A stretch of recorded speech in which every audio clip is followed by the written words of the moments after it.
Everyone, welcome to logically legal. आज की video में हम कवर करेंगे कॉन्सेप्ट ऑफ डाइवोर्स तलाक इन द मुस्लिम लॉ। इसमें हमको काइंड्स ऑफ तलाक देखने हैं, जो भी टाइप्स ऑफ तलाक हैं मुस्लिम लॉ के अंदर, इससे इम्पॉर्टेंट जो भी केस लॉज हैं और जो भी एक्ट्स बने हुए हैं वो भी हमें देखने हैं। तो जो तलाक है मुस्लिम लॉ में, उसको दो क्लासिफिकेशन में उसे डिवाइड किया गया है, तलाकुल सुन्नत और तलाकुल बिद्दत। जो तलाकुल सुन्नत है उसको फर्दर क्लासिफाई किया गया है तलाकुल एहसान और तलाकुल हसन में, और जो तलाकुल बिद्दत होता है वो ट्रिपल तलाक है, जो कि आज के टाइम में अनकॉन्स्टिट्यूशनल हो चुका है, अब ये वैलिड नहीं है। और कुछ अदर फॉर्म्स के भी तलाक आते हैं, जैसे खुल्ला, मुबारक, इला, ज़हर, तलाकुल तहफ़ीज, लियान। तो इन सबको हम वन बाय वन कवर करेंगे डिटेल में। सबसे पहले देखते हैं तलाकुल सुन्नत। तलाकुल सुन्नत पे दो क्लासिफिकेशन है, जैसे तलाकुल एहसान और तलाकुल हसन। जो तलाकुल एहसान है इसको बेस्ट फॉर्म ऑफ तलाक बोला जाता है, इसको रिकॉग्नाइज़ किया गया है इस्लाम में और ये मोस्ट अप्रूव्ड फॉर्म ऑफ तलाक है। तो इसमें क्या करना होता है, इस फॉर्म ऑफ तलाक में जो हस्बैंड है उनको सिर्फ एक ही बार तलाक प्रोनाउंस करना होता है, वो भी तुहर पीरियड में। तो तुहर पीरियड होता है पीरियड ऑफ प्योरिटी। इस ड्यूरेशन में, इस पीरियड के दौरान हस्बैंड जो है अपनी वाइफ को तलाक प्रोनाउंस करता है, और उसके बाद से जिस दिन उसने फ़र्स्ट टाइम तलाक प्रोनाउंस किया है, वाइफ इद्दत पीरियड को ऑब्ज़र्व करना शुरू कर देती है। और अगर ये 3 महीने तक वो कंटिन्यूस रहा, मतलब एक बार तलाक प्रोनाउंस करने के बाद तुहर पीरियड में जो हस्बैंड है वो अपने आप को रिफ्रेन करेगा, वो अपनी वाइफ के साथ कोहिबिट नहीं कर सकता। और अगर उसने कोहिबिट कर लिया तो ये माना जाता है कि जो तलाक है वो रिवोक हो गया। तो इसी तरीके से अगर एक बार तलाक प्रोनाउंस करने के बाद अगर हस्बैंड ने अपने आप को रिफ्रेन किया कोहिबिट करने से वाइफ के साथ, और ये जो कंटिन्यूस रहा 3 महीने तक, 3 तुहर पीरियड तक ये कंटिन्यूस रहा, तो जो ये तलाकुल एहसान है वो फाइनल हो जाता है, और 3 महीने के बाद ये इररिवोकेबल बन जाता है। 3 महीने से पहले इसको रिवोक किया जा सकता है। तो यहाँ पर एहसान में केवल एक ही बार प्रोनाउंस करना पड़ता है तलाक, तुहर पीरियड में। और जो तलाकुल हसन है उसमें हस्बैंड को 3 प्रोनाउंसमेंट करने पड़ते हैं। मतलब जो तुहर पीरियड है, जैसे फर्स्ट तुहर पीरियड में एक बार तलाक प्रोनाउंस करेगा, जन सेकंड जो अगले मंथ तुहर पीरियड आएगा उसके अंदर फिर से तलाक, और फिर थर्ड वाले में थर्ड और फाइनल वाला तलाक भी प्रोनाउंस किया जाता है। और जब वो थर्ड टाइम प्रोनाउंस कर देते हैं थर्ड मंथ के अंदर, उस दिन से वाइफ इद्दत पीरियड ऑब्जर्व करना शुरू करती है। तो ये दोनों, इसमें ये छोटा सा डिफरेंस है। एहसान में केवल एक ही बार प्रोनाउंस करना पड़ता है एंड देन वो कंटिन्यूस रहता है 3 महीने तक, तो तलाक फाइनल हो जाता है। और तलाकुल हसन के अंदर 3 बार प्रोनाउंस करना पड़ता है 3 तुहर पीरियड के अंदर। तो आपको ये ध्यान रखना है। और जो एहसान है उसमें इद्दत पीरियड फर्स्ट जो प्रोनाउंसमेंट किया जाता है तलाक का, उसी दिन से वाइफ ऑब्जर्व करना शुरू कर देती है इद्दत पीरियड। और तलाकुल हसन के अंदर जब लास्ट थर्ड प्रोनाउंसमेंट की जाती है तलाक की, उस दिन से वाइफ का इद्दत पीरियड शुरू होता है। अब आता है तलाकुल बिद्दत। तो तलाकुल बिद्दत को ट्रिपल तलाक बोलते हैं, और ये हनाफी सुन्नी के अंदर ही फॉलो किया जाता था, और इसको अनकॉन्स्टिट्यूशनल डिक्लेयर किया जा चुका है Shayara Bano versus Union of India case, जो कि 2017 का है। इस केस के अंदर हेल्ड हुआ था। ये जो ट्रिपल तलाक का कॉन्सेप्ट है ये आर्टिकल 14, 15 और 21 के अगेंस्ट है, इसकी वजह से इसको अनकॉन्स्टिट्यूशनल डिक्लेयर कर दिया गया था। और ये वाला जब जजमेंट आया था तो इसके बाद एक एक्ट भी आया था, एक्ट भी बनाया गया था, उसका नाम है Muslim women protection of rights on marriage act 2019। ये एक्ट आपका 31 जुलाई 2019 को इनेक्ट हो गया था, और इस जजमेंट के बाद आया था। इसके अंदर ट्रिपल तलाक से रिलेटेड बातें लिखी गई है, मतलब कि उससे रिलेटेड पनिशमेंट्स और क्या प्रोविजंस हैं ये इसके अंदर मेंशन है। तो ये एक्ट का नाम आपको ध्यान रखना है, और किस केस लो के बाद आया है उसका भी आपको ध्यान रखना है, शायरा बानो केस। तो ये एक्ट आया था मैरिड वुमेन जो है उनके राइट्स को प्रोटेक्ट करने के लिए ट्रिपल तलाक के मैटर्स में, और ये प्रोहिबिट करता है जो भी ट्रिपल तलाक है या फिर उसका जैसा कोई तलाक है जो कि इररिवोकेबल होता है, इमीडिएट इफेक्ट होता है, इस तरीके के तलाक को इसके अंदर प्रोहिबिट कर दिया गया। तो इसमें आपको इस वाले एक्ट में सबसे पहले तो इसकी इन्फोर्समेंट डेट याद रखनी है, 19 सितंबर 2018। तो ये एक्ट आया था 2019 के अंदर, लेकिन इसको रेट्रोस्पेक्टिवली इन्फोर्स करवाया गया था, तो इसलिए इसकी डेट इंपॉर्टेंट हो जाती है। तो आपको याद रखनी है 19 सितंबर 2018 इसकी इन्फोर्समेंट की डेट है। देन उसके बाद इसमें मजिस्ट्रेट मेंशन है, तो मजिस्ट्रेट पूछ लेते हैं कि कौन से मजिस्ट्रेट आते हैं इसके अंदर। तो मजिस्ट्रेट फर्स्ट क्लास आते हैं जिनके पास डाइवोर्स की एप्लीकेशन फ़ाइल की जाएगी। और इसमें तलाक का मतलब है, तलाक का मतलब जो इसमें मेंशन किया गया है इसकी डेफिनेशन में 2 क्लॉज सी के अंदर, कि तलाक का मतलब है तलाक़ बिद्दत या फिर कोई भी अदर सिमिलर फॉर्म ऑफ तलाक है जिसका इंस्टेंट इफेक्ट होता है और वो इर्रिवोकेबल होता है। तो इस तरीके के यहाँ पर मेंशन किए गए हैं और इस तरीके के जो तलाक हैं वो अनकॉन्स्टिट्यूशनल है। फिर आपको ध्यान रखना है सेक्शन नंबर 3, जिसके अंदर जो ट्रिपल तलाक हैं और ट्रिपल तलाक के अगर कोई सिमिलर जैसा तलाक है उसको वॉइड और इल्लीगल डिक्लेयर कर दिया गया है। तो ये सेक्शन नंबर याद रखना है आपको, और ये क्या डिक्लेयर किया गया है, वॉइड और इल्लीगल। फिर सेक्शन नंबर 4 के अंदर पनिशमेंट दी गई है कि अगर कोई तब भी प्रोनाउंस कर देता है ट्रिपल तलाक, तो उस केस में जो हस्बैंड है उसको 3 साल तक की जेल हो सकती है और उस पर फाइन भी लगाया जा सकता है। फिर इसमें आता है आपका सेक्शन नंबर 5, ये भी आपको ध्यान रखना है, इसमें मेंटेनेंस की बात की गई है। तो इस तरीके के अगर तलाक प्रोनाउंस हो जाता है तो उसके बाद जो वाइफ़ है उसको सब्सिस्टेंस अलाउंसेस मिलता है उसको भी, और उसके जो डिपेंडेंट चिल्ड्रंस हैं उसकी भी। तो बस ये याद रखना है कि सेक्शन 5 में मेंटेनेंस की बात की गई है वाइफ़ और चिल्ड्रंस दोनों के लिए। फिर सेक्शन 6 के अंदर बात की गई है कि जो माइनर चिल्ड्रन की कस्टडी है वो वुमेन के पास रहेगी। तो जो मुस्लिम वुमेन है वो इंटाइटल्ड है अपने माइनर चाइल्ड की कस्टडी के लिए। और फिर सेक्शन 7 के अंदर मेंशन है कि ट्रिपल तलाक के अगेंस्ट अगर केस फाइल करना है तो वो कौन कर सकता है। तो या तो वो वुमेन कर सकती है या फिर कोई भी उसके ब्लड रिलेशंस में है वो पर्सन भी कर सकते हैं, या फिर कोई मैरिज से रिलेटेड है अगर वुमेन से तो वो भी केस फाइल कर सकते हैं। और ये जो ट्रिपल तलाक का मैटर होगा ये कंपाउंडेबल ऑफेंस है, और कंपाउंडेबल है इसका मतलब केवल वाइफ के द्वारा ही कंपाउंडेबल है, कोई भी अदर पर्सन इसको कंपाउंडेबल नहीं करवा सकता है। और ये कॉग्निजेंस ऑफेंस होता है। कॉग्निजेंस का मतलब है अरेस्ट किया जा सकता है हस्बैंड को बिना किसी वारंट के, और बेल केवल रीजनेबल ग्राउंड्स पे दी जाएगी मुस्लिम वुमेन को सुनने के बाद। तो ये आपको सारे के सारे जो सेक्शंस हैं इसके केवल 7 ही सेक्शंस हैं, आपको याद रखने हैं सेक्शन वाइज इनमें क्या क्या मेंशन है। मोस्टली यही पूछा जाता है कि कौन से सेक्शन में वॉइड और इलीगल है और पनिशमेंट क्या है, कितनी है ट्रिपल तलाक की। तो ये आपको ये पूरा एक मैंने यहाँ पे मेंशन किया है, आपको ये सेक्शन वाइज ध्यान रखना है। तो तलाकुल सुन्नत और तलाकुल बिद्दत के बाद कुछ अदर फॉर्म्स ऑफ तलाक भी आते हैं। उसमें से सबसे पहले आता है आपका खुल्ला। खुल्ला के अंदर एक तरीके से ये वाइफ़ को राइट दिया गया है। तो यहाँ पर जो खुल्ला के अंदर वाइफ़ प्रोनाउंस करती है, वाइफ़ प्रपोज करती है हस्बैंड को तलाक देने के लिए ऑन द कंसिड्रेशन ऑफ महर। वाइफ़ बोलती है कि मैं अपना महर छोड़ती हूँ और उसके बदले में अपने हस्बैंड से वो तलाक मांगती है। तो खुले में वाइफ़ के पास राइट होता है, और ये फिर अगर वाइफ़ प्रपोज करती है हस्बैंड को तलाक देने के लिए तो तलाक उस जो हस्बैंड है वो उसको एक्सेप्ट भी कर सकता है और उसको रिफ्यूज़ भी कर सकता है, रिजेक्ट भी कर सकता है ऑफ़र को। तो याद रखना इन कंसिड्रेशन ऑफ महर अगर तलाक दिया जा रहा है वाइफ़ के द्वारा हस्बैंड को तो उसे खुल्ला बोलते हैं। फिर सेकंड आता है आपका मुबारत। मुबारत में तलाक बाय म्यूचुअल कंसेंट होता है, जब दोनों ही हस्बैंड वाइफ जाते हैं और तलाक को चाहते हैं तो फिर वो मुबारत उसको बोला जाता है। तो ये म्यूचुअल कंसेंट में अगर डाइवोर्स चाहिए तो मुबारत का कॉन्सेप्ट है। देन थर्ड आता है आपका इला। इला में क्या होता है, इसमें हस्बैंड एक तरीके से ओथ ले लेता है कि वो अपनी वाइफ के साथ अब किसी भी तरीके के सेक्सुअल इंटरकोर्स में इंडल्ज नहीं होगा।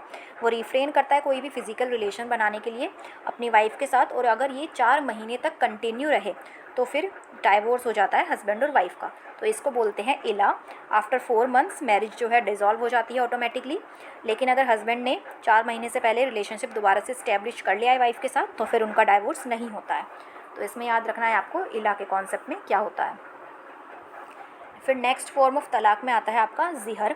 इसके अंदर हस्बैंड क्या करता है, वो अपनी वाइफ को कंपेयर कर देता है किसी ऐसी वुमेन के साथ जिसके साथ जो हस्बैंड है ना वो प्रोहिबिटेड डिग्री ऑफ रिलेशनशिप में है। मतलब जिसके साथ जो हस्बैंड है वो शादी नहीं कर सकता। मतलब कि जैसे कि उसने अपनी वाइफ को कंपेयर कर दिया कि वो उसकी मदर की जैसे लगती है, वो उसकी सिस्टर के जैसे लगती है। तो इस तरीके से वो किसी ऐसी वुमेन के साथ कंपेयर कर लेता है अपनी वाइफ को जिसके साथ वो प्रोहिबिटेड डिग्री ऑफ रिलेशनशिप में है। और अगर ऐसा कर लिया है तो फिर वाइफ के पास एक राइट आ जाता है कि वो अपने हस्बैंड को डाइवोर्स दे सकती है। और फिर अगर वो डाइवोर्स नहीं, मतलब अगर हस्बैंड डाइवोर्स नहीं देना चाहता है तो हस्बैंड को एक हद का कॉन्सेप्ट होता है वो करनी पड़ती है, जिसके अंदर कुछ 2-3 बातें हैं जो आपको ध्यान रखनी है। जैसे या तो हस्बैंड को 60 दिनों तक के लिए फास्ट रखना पड़ेगा, या फिर कुछ 60 लोगों को, 60 पुअर पीपल को फूड सर्व करना पड़ता है, या फिर किसी एक स्लेव को छुटा दे, मतलब एक स्लेव को वो फ्री करवा दें। तो इसमें हद का कॉन्सेप्ट दिया गया है कि अगर ज़िहर कर दिया है हस्बैंड ने, कंपेयर कर दिया है इस तरीके से, तो उसको हद करनी पड़ेगी, देन उसके बाद डाइवोर्स नहीं होता है। तो इसमें याद रखना कि ज़िहर में कंपेयर किया जाता है वाइफ को अदर वुमेन के साथ जिसके साथ husband prohibited degree of relationship में है। फिर आपका नेक्स्ट आता है तलाकुल तहफ़ीज़। तलाकुल तहफ़ीज़ को डेलीगेटेड तलाक बोलते हैं, जिसमें हस्बैंड अपनी तलाक देने की पावर अपनी वाइफ को डेलीगेट कर देते हैं। तो इसमें बस आपको यही ध्यान रखना है, हस्बैंड अपनी वाइफ को डेलीगेट कर देते हैं तलाक देने की पावर, तो उसे तलाकुल तहफ़ीज़ बोला जाता है। और ये विटनेस के सामने की जाती है, और अगर विटनेस नहीं है तो फिर रिटर्न में ये पावर दी जाती है वाइफ को। फिर एक आता है आपका लियान। लियान में क्या होता है कि जो हस्बैंड है वो अपनी वाइफ पे एडल्ट्री के चार्जेस लगा देता है, देन उसको वो प्रूफ नहीं हो पाते हैं वो चार्जेस, तो फॉल्स चार्जेस ऑफ अडल्ट्री लगा देते हैं। देन उसके बाद वाइफ के पास राइट आ जाता है कि वो अपने हस्बैंड को डाइवोर्स दे सकती है। तो अगर अडल्ट्री के चार्जेस फॉल्स चार्जेस लगा दे हस्बैंड वाइफ पर, तो उसमें वाइफ के पास राइट आ जाता है लियान में कि वो उसको डाइवोर्स दे सकती है। तो ये सारे के सारे आपके काइंड्स ऑफ डाइवोर्स थे मुस्लिम लॉ में। फिर एक आता है आपका मर्जुल मौत।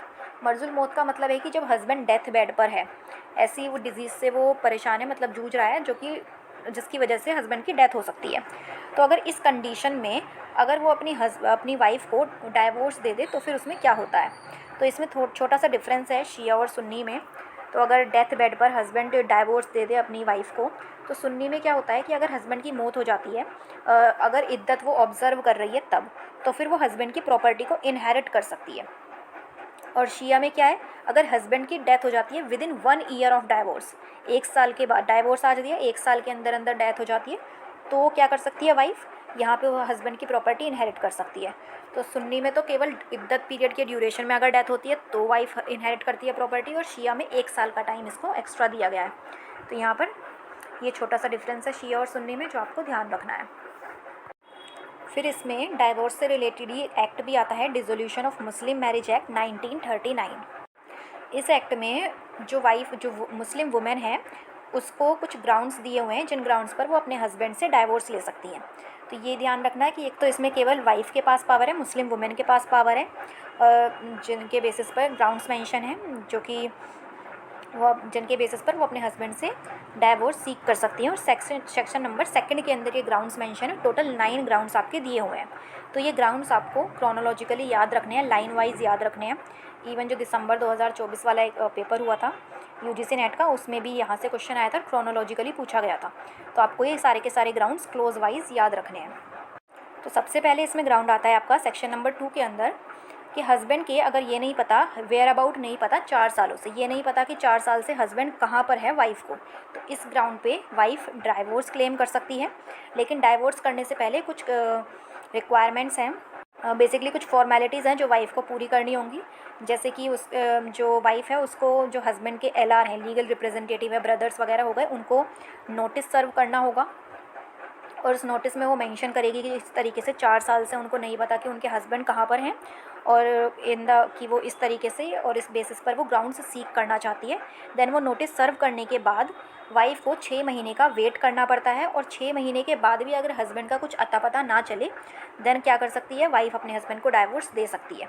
तो ये ध्यान रखना कि 6 महीने का यहाँ पे वेटिंग पीरियड भी है, 4 साल के बाद नोटिस सर्व करने के बाद। और अगर उन 6 महीने के अंदर हस्बैंड अपीयर हो जाता है और अपनी वो जो भी मैरिटल ऑब्लिगेशंस हैं उनको वो रेडी है परफॉर्म करने के लिए, तो फिर डाइवोर्स नहीं होता है। तो ये ध्यान रखना, सेक्शन नंबर 2 क्लोज 1 के अंदर ये मेंशन है।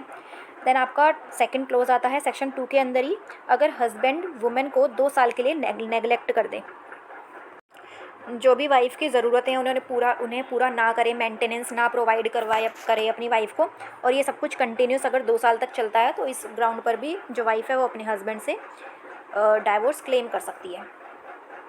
फिर थर्ड ग्राउंड आता है आपका, अगर हस्बैंड को किसी ऐसे ऑफेंस में, मतलब उसको 7 साल की जेल हो जाती है, तो अगर 7 साल का कन्विक्शन हो गया हस्बैंड को, 7 साल या उससे ज़्यादा का, तो भी वाइफ क्लेम कर सकती है डाइवोर्स। फिर फोर्थ आता है, अगर हस्बैंड अपनी मैरिटल ऑब्लिगेशंस पिछले 3 सालों से पूरी ना कर रहा हो, कोई भी मैरिटल ऑब्लिगेशंस हो सकती हैं, और इसको मैरिटल ऑब्लिगेशंस को इंटरप्रेट किया जाता है जुडिशरी के द्वारा कि इसके अंदर क्या क्या इंक्लूड किया जाएगा। तो बस इसमें आपको ये ध्यान रखना है कि यहाँ पे 3 साल मेंशन है, तो ये जो पीरियड दे रखा है ना कि 7 साल से ऊपर की जेल होनी चाहिए, 2 साल तक मेंटेनेंस नहीं दे पाता, वेयर अबाउट्स नहीं पता 4 साल से, या फिर मैरिटल ऑब्लिगेशंस 3 साल से, तो ये टाइम पीरियड भी आपको ध्यान रखना है क्योंकि सब में अलग अलग मेंशन है। तो फोर्थ में आपको ध्यान रखना है, अगर हस्बैंड अपनी मैरिटल ऑब्लिगेशंस फुलफ़िल नहीं कर पाता है 3 साल तक, तो उस ग्राउंड पर भी जो वाइफ है वो क्लेम कर सकती है डाइवोर्स। देन आपका फिफ्थ पॉइंट आता है, अगर हस्बैंड इंपॉर्टेंट है at the time of marriage और उसके बाद वो कंटिन्यू इंपॉर्टेंट ही रहता है, तो इस ग्राउंड पर भी हस्बैंड क्लेम कर सकती है, इस वाइफ क्लेम कर सकती है डाइवोर्स। नेक्स्ट आपका सिक्स्थ ग्राउंड आता है, अगर हस्बैंड इंसेन है 2 सालों से, तो भी वाइफ क्लेम कर सकती है।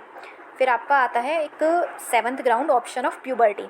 तो यहाँ पर ये है कि अगर वाइफ की मतलब उसके गार्जियन ने जो है फिक्स करी थी मैरिज माइनॉरिटी, मतलब जब वो माइनर थी, और वो जब वो 15 साल की हो जाती है, तो 15 से 18 साल तक की ये जो 3 साल हैं, वाइफ के पास राइट है कि वो डाइवोर्स क्लेम कर सकती है, अपनी मैरिज को रेप्यूडिएट करा सकती है। लेकिन इसका ये ग्राउंड होता है कि जो वो मैरिज है वो कॉन्जुमेट ना हुई हो। तो एक ही ऑप्शन ऑफ प्यूबर्टी यहाँ पर दिया गया है 2 क्लॉज 7 के अंदर, वाइफ को 15 साल से लेकर के 18 साल तक के बीच में वो अपनी मैरिज को रेप्यूडिएट करवा सकती है। फिर आपका आता है ग्राउंड नंबर 8, 2 क्लॉज 8 के अंदर मेंशन है कि अगर हस्बैंड क्रूएलिटी करता है, तो कुछ ग्राउंड्स मेंशन है इसके अंदर, एग्जाम्पलरी ग्राउंड्स से रखें कि क्रूएलिटी के अंदर क्या क्या इंक्लूड किया जाएगा। इन ग्राउंड्स पर भी जो वाइफ है वो क्लेम कर सकती है डाइवोर्स, जैसे कि अगर हस्बैंड इन फेमस लाइफ जीता है, मतलब कि वो ड्रिंक वगैरह करता है इस तरीके की, तो भी वो क्लेम कर सकती है डाइवोर्स। या फिर वो अपनी वाइफ को फोर्स करता है इस तरीके की इमोरल लाइफ जीने के लिए, तो भी। या फिर जो हस्बैंड है अपनी वाइफ को वो प्रॉपर्टी का यूज़ नहीं करने देता, डिस्पोज कर दिया है, या फिर उसके जो रिलीजियस प्रैक्टिसेस हैं उनको फॉलो नहीं करने दे रहा है, या फिर अगर एक से ज़्यादा वाइफ्स हैं तो उनको वो इक्वली ट्रीट नहीं कर रहा है, तो इन सारे ग्राउंड्स पर भी ये क्रुएलिटी के अंदर इंक्लूड किए गए हैं। इन सारे ग्राउंड्स पर भी जो वाइफ है वो अपनी डाइवोर्स क्लेम कर सकती है। तो यहाँ पर भी आप देख सकते हैं, ये बेयर एक्ट का ही मैंने यहाँ पे स्क्रीनशॉट डाला है। तो यहाँ पे सारे ग्राउंड्स आपके मेंशन है, और जो 9th वाला ग्राउंड है उसमें एनी अदर ग्राउंड लिखा हुआ है जो भी रिकॉग्नाइज है valid for the dissolution of marriage under the Muslim law.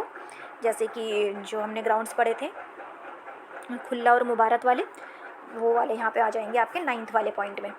तो ये आपको सारे के सारे क्लोज वाइज ही याद रखने हैं, ये ध्यान रखिएगा, ये मोस्ट इम्पॉर्टेंट है आपका, यहाँ से बहुत बार क्वेश्चन बनता है एग्ज़ाम में। तो ये सारे आपके सेक्शन 2 के अंदर मेंशन है।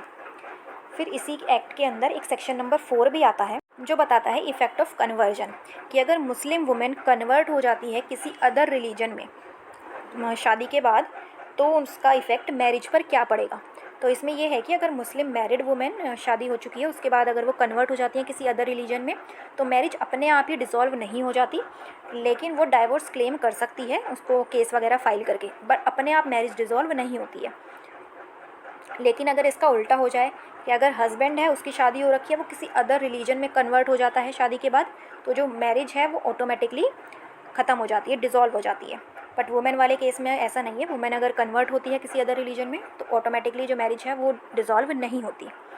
लेकिन अब कोई पहले हिंदू वुमेन थी, सपोज़ वो कन्वर्ट हो जाती है इस्लाम में, उसके बाद उसकी शादी हो जाती है मुस्लिम लॉ के अकॉर्डिंग, और फिर वो दोबारा से शादी के बाद दोबारा से वो कन्वर्ट हो जाती है हिंदू में, तो अगर इस तरीके का केस है, रीकन्वर्जन का केस है, तो उस केस में मैरिज जो है अपने आप ही डिसॉल्व हो जाती है।